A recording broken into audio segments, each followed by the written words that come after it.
पाठ 8 प्रथम राष्ट्रपति का बचपन childhood of the first president. पाठ परिचय। प्रस्तुत पाठ भारत के प्रथम राष्ट्रपति डॉक्टर राजेंद्र प्रसाद के संस्मरण पर आधारित है। इसके माध्यम से उन्होंने अपने बचपन के सुनहरे पलों को याद किया। पाठ का उद्देश्य कौशल, वाचन श्रवण, पठन पाठन, मौखिक व लिखित प्रश्नोत्तर। पाठ से आगे चिंतन और मनन, व्याकरणिक, पर्यायवाची शब्द, अनेकार्थक शब्द, वर्ण विच्छेद, की अथवा की के वाक्य पूरे करना, विषय संवर्धन गतिविधियां, जीवन कौशल, रचनात्मक कौशल, समस्या समाधान। शिक्षा, हमें बचपन की बातें याद रखनी चाहिए। 5वें या 6ठे बरस में मेरा अक्षरारंभ कराया गया था। उस समय की प्रचलित प्रथा के अनुसार अक्षरारंभ मौलवी साहब ने बिस्मिल्लाह के साथ कराया था। जिस दिन अक्षरारंभ हुआ, मौलवी साहब आए, मिठाइयाँ बांटी गई। हम 3 विद्यार्थी उनके सुपुर्द किए गए। एक मैं और दूसरे वे जो अपने कुटुंब के ही चचेरे भाई थे। तीसरे यमुना प्रसाद जी थे जो हम दोनों से बड़े थे। वो तमाम खेल और लड़कपन की शैतानी में आगे रहा करते थे। उनके एक चचा जो मेरे भी चचा थे, बड़े मजाक पसंद थे। वो मेरे पिताजी के छोटे भाई थे, पर पिताजी के कई गुण उन्होंने भी सीखे थे। वे घोड़े की सवारी करते थे, बंदूक और गुलेल चलाना भी खूब जानते थे, फारसी भी पढ़े थे और शतरंज भी अच्छा खेलते थे। मौलवी साहब जो हम लोगों को पढ़ाने आए, विचित्र स्वभाव के आदमी थे। बहुत सी बातों पर उनका दावा था। बलदेव चचा के मजाक के लिए वो एक बहुत ही उपयोगी साधन बन गए। चचा तरह तरह की बातें मौलवी साहब को सुनाते और उनको उत्साह देकर कहलवा देते कि वे भी चाहे कोई भी काम क्यों ना हो, जानते या कर सकते हैं। मौलवी साहब का दावा था कि वो शतरंज खेलना भी खूब जानते हैं। बलदेव चचा मौलवी साहब के साथ शतरंज खेलते, पर वे कभी न जीतते। हम बच्चे इन मजाकों को कौतूहल से सुनते। हंसने का मौका आ जाए तो हंसना मुश्किल हो जाता था। एक दिन बलदेव चचा ने मौलवी साहब से कहा कि बाग में बंदर आ गए हैं, उनको गुलेल मारकर भगाया जा सकता है। इतना सुनना था कि मौलवी साहब बोल उठे कि वो गुलेल चलाना अच्छी तरह से जानते हैं। बलदेव चचा सब समझ गए। मजाक के लिए उन्हें बगीचे में ले गए।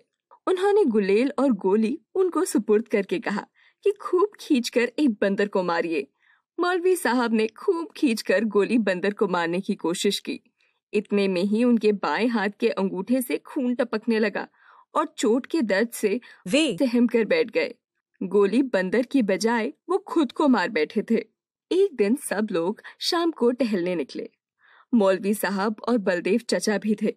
तरह तरह की बातें हो रही थी कि इतने में सामने से सांड आ गया। सबने कहा, ये सांड लोगों को मारता है। बलदेव चचा के इशारे पर मौलवी साहब कब डरने वाले थे, वो बेखौफ आगे बढ़े कि सांड ने उन्हें दे पटका। एक दिन बलदेव चचा ने मौलवी साहब को बंदूक चलाने की शिक्षा देनी चाहिए। कोई काम वे नहीं जानते, इस बात को कबूल करना मौलवी साहब अपनी शान के खिलाफ समझते थे। उन्होंने साफ कह दिया कि वे अच्छा निशाना लगा सकते हैं। वो बंदूक लेकर चल दिए। कुछ दूरी पर एक ऊंचे दरखत पर एक गिद्ध बैठा नजर आया। वो काफी ऊंचाई पर था और बंदूक खड़ी करके ही निशाना लगाया जा सकता था। मौलवी साहब को जो बंदूक दी गई थी वह पुरानी किस्म की थी। मौलवी साहब ने तो पहले कभी बंदूक चलाई ही नहीं थी। उन्होंने खड़ी बंदूक को सीने पर रखकर ज्यों ही घोड़ा दबाया कि गिद्ध के स्थान पर मौलवी साहब स्वयं गिर पड़े। उन्हें उठाकर घर लाया गया। इस प्रकार के मजाकों के बीच हम फारसी पढ़ते रहे। कुछ महीने बाद मौलवी साहब चले गए। दूसरे मौलवी साहब बुलाए गए। वो बहुत गंभीर थे और अच्छा पढ़ाते भी थे। हफ्ते में 5.5 दिन फारसी पढ़ाते थे। बृहस्पतिवार की दोपहर के बाद और शुक्रवार की दोपहर तक फारसी से छुट्टी रहती थी। तब गिनती सीखते थे। खेलने कूदने के लिए भी समय दिया जाता था। हम लोग खूब सवेरे उठकर मौलवी साहब के पास जाते थे। वो एक कोठरी में रहा करते थे। सामने आंगन में तख्तपोश पर बैठकर हम पढ़ा करते थे। सवेरे आकर पहले पढ़ा हुआ पाठ दोहराया जाता, जो जितना जल्दी याद कर लेता उसको उतनी ही जल्दी नया सबक पढ़ा दिया जाता था। तब तक सूर्योदय हो जाता। हम अपना मुंह हाथ धो लेते और माँ के पास कुछ खाने के लिए पहुंच जाते। प्राय आधे घंटे की छुट्टी मिलती।